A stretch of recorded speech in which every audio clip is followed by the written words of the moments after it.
Discovery के man versus wild show के बाद अगर कोई शो पॉपुलर है तो वो है हिस्ट्री टीवी का पॉर्न स्टार्स, एक ऐसा अनोखा रियलिटी शो जिसकी पॉपुलैरिटी को देखते हुए न जाने कितने चैनल्स पर कितने नए रियलिटी शो शुरू हुए। तो आज सच का बॉम्ब फोड़ा जाएगा पॉर्न स्टार्स के ऊपर। रेटिंग्स धरतीवासियों, मेरा नाम है सुमित और आप देख रहे हैं फैक्टामाइट। और आज इस वीडियो में मैं पॉर्न स्टार्स की तारीफें नहीं करने वाला बल्कि उनके बारे में कुछ अजीबोगरीब डार्क सीक्रेट्स आपको बताने वाला हूं जो हमेशा प्रोड्यूसर्स छुपा कर रखते हैं। तो पॉर्न स्टार्स की सच्चाई पेश है आपके सामने। अब द बैड डील्स। ये एक वेल नोन फैक्ट है कि कोई भी बिजनेस बिना नुकसान के दुनिया में काम नहीं कर सकता। जहां प्रॉफिट होते हैं वहां पर लॉसेस भी होते हैं। और लॉस वेगस के पॉर्न स्टार्स की ये पॉर्न शॉप भी किसी और बिजनेस से अलग नहीं है। पॉर्न शॉप्स कुछ ऐसे बिजनेस होते हैं जहां पर लोग अपने एंटीक को बेचते भी हैं और वहां से नए एंटीक्स खरीदते भी हैं और गिरवी भी रखते हैं। और अक्सर हमारे ये पॉर्न स्टार्स भी धोखा खा जाते हैं कि ये सामान जो उन्होंने खरीदा है वो असली था या नकली। मोरोवर आपने अक्सर देखा होगा कि ये पॉर्न स्टार्स हमेशा कुछ एक्सपर्ट्स को बुलाते हैं अपनी शॉप पर सामान की ऑथेंटिसिटी चेक करने के लिए। पर ये एक्सपर्ट्स हमेशा फ्री नहीं होते।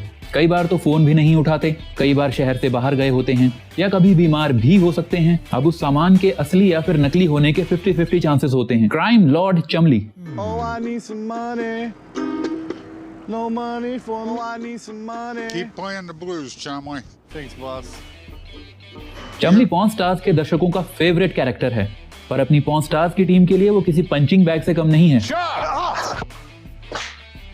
पर चमली की डार्क साइड के बारे में दुनिया में बहुत ही कम लोग जानते हैं। अभी कुछ ही साल पहले चमली पर सेक्सुअल असॉल्ट का आरोप लगाया गया था, जिसकी इन्वेस्टिगेशन के लिए चमली के घर पर पुलिस ने छापा भी मारा था। पुलिस को चमली के खिलाफ तो कुछ नहीं मिला, पर उसके घर में जो मिला वो शॉकिंगली चौंकाने वाला था। पुलिस को चमली के घर में मिली हर तरह की drugs, illegal heavy duty weapons और एक सीक्रेट जगह जिसका नाम था चमचम रूम।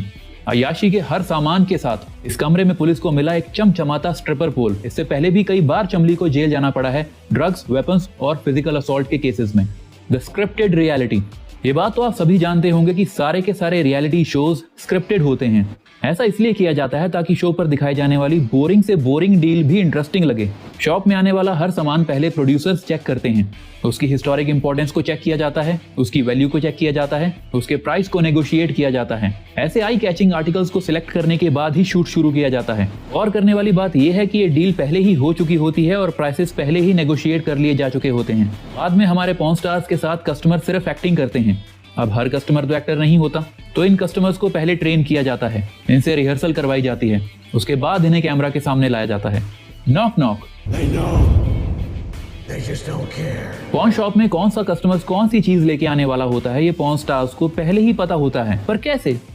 पॉर्न स्टार्स की प्रोडक्शन टीम अक्सर ऐसे लोगों को ढूंढती रहती है जिनके घर में कुछ हिस्टोरिक इंपॉर्टेंस वाली चीजें पड़ी हों।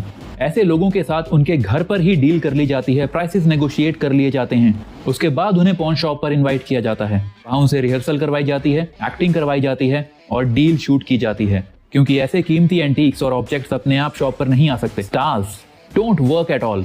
अगर आप एक स्टार हैं, लाखों करोड़ों लोग आपके फैंस हैं, तो आप भला एक बोरिंग पॉर्न शॉप पर काम क्यों करोगे? हाँ, वो पहले अपनी पॉर्न शॉप पर काम जरूर करते थे, पर अब बिल्कुल नहीं करते। इसलिए नहीं कि कामयाबी उनके सर पर चढ़ गई है, बल्कि किसी भी जगह पर सेल्फीज और ऑटोग्राफ्स लेने वाले लोगों की कमी नहीं होती। वो सारा दिन शॉप पर नहीं रह सकते, क्योंकि उनसे मिलने के लिए पॉर्न शॉप के बाहर लोगों की भीड़ और लाइनें हमेशा लगी रहती हैं। हालांकि जब वो शॉप पर होते हैं तो ऑटोग्राफ्स और सेल्फीज के लिए वो लोगों से पैसे चार्ज करते हैं। इवन उनकी प्रेजेंस में शॉप में आने के लिए लोगों के लिए VIP एंट्रेंस भी है, जिसके लिए अलग से पैसे देने पड़ते हैं। Reshoot, reshoot, reshoot.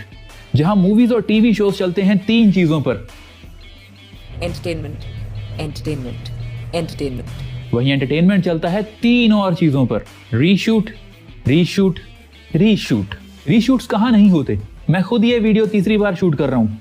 जहां बड़ी बड़ी मूवीज रीशूट होती हैं तो पॉर्न स्टार्स कौन सा कोई अलग शो है? क्योंकि शॉप में आने वाले रियल कस्टमर्स रियल एक्टर्स नहीं होते। और यही नहीं, डील कंप्लीट होने के बाद भी कई बार कस्टमर्स को वापस बुला लिया जाता है रीशूट के लिए, ताकि सीन को थोड़ा सा और ज्यादा इंटरेस्टिंग बनाया जा सके। पॉर्न स्टार्स को तो चलो आदत है रीशूट्स की, कस्टमर बेचारे की बैंड बज जाती है एक ही चीज, एक ही डायलॉग बार बार बोलकर। Not all experts are friends. अगर आप ये शो देखते हैं, आप देखते हैं, अगर आप ये शो देखते हैं तो आप ये बात जानते होंगे कि कई बार कुछ डील्स में सामान की ऑथेंटिसिटी चेक करने के लिए कुछ एक्सपर्ट्स को बुलाया जाता है और उन सभी को एज अ फ्रेंड इंट्रोड्यूस करवाया जाता है। और वो सारे के सारे इनके दोस्त नहीं होते। हाँ, कुछ एक जरूर हैं, जैसे काउंटिंग कार्स के डैनी द काउंट कोकर, कई एक्सपर्ट्स को शूट्स के लिए स्पेसिफिकली हायर किया जाता है और बाकी सिर्फ अपने बिजनेस की प्रमोशन और पब्लिसिटी के लिए वहां पर आते हैं। इनमें से कई एक्सपर्ट्स को तो शूट के लिए पैसे भी नहीं दिए जाते और कईयों को तो पॉर्न स्टार्स के साथ शूट के बाद ऑफ कैमरा बात करना भी अलाउड नहीं होता। The human skulls merchant. कई वेबसाइट्स पर ऐसी रिपोर्ट्स भी आई हैं जहां यह दावा किया गया है कि पॉर्न शॉप पर ह्यूमन बॉडी पार्ट्स भी खरीदे और बेचे जाते हैं। एक एपिसोड में एक आदमी एक बैग लेकर रिक के सामने आता है जिसमें कुछ ह्यूमन स्कल्स पड़े हुए थे। हालांकि रिक ने उस समय उन स्कल्स को खरीदने से बिल्कुल मना कर दिया था और प्रेस में ये स्टेटमेंट दी थी कि वो ह्यूमन बॉडी पार्ट्स जैसे ऐसी किसी भी चीज में डील नहीं करते। हालांकि उनकी शॉप पर एनिमल बॉडी पार्ट्स जरूर बेचे और खरीदे जाते हैं, जैसे कि जानवरों के स्कल्स, उनकी बोन्स, उनकी stuffed skins, hot melted gold. Pawn stars की इस पॉर्न शॉप का नाम ही gold and silver pawn shop है।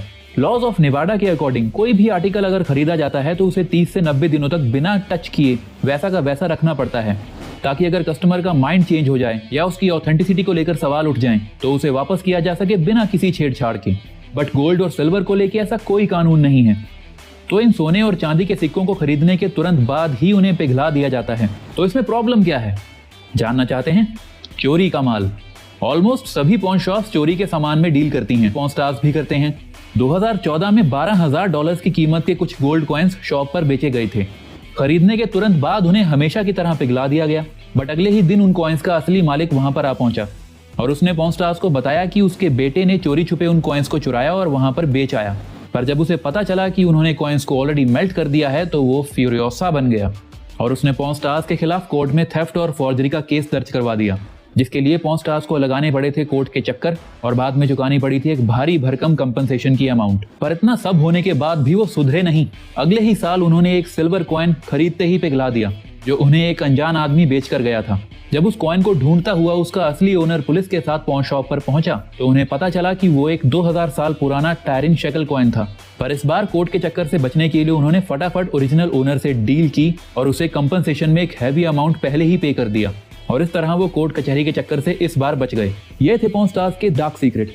क्या आप कोई और सीक्रेट जानते हैं? कमेंट्स में बताइए और हम आपको भेजेंगे एक गोल्ड रैप चॉकलेट कॉइन की फोटो। वेल, आज का सच का बॉम्ब फूटा पॉर्न स्टार्स के ऊपर। बम फटा, धुआं उड़ेगा। मैं मिलूंगा आपसे अगली बार।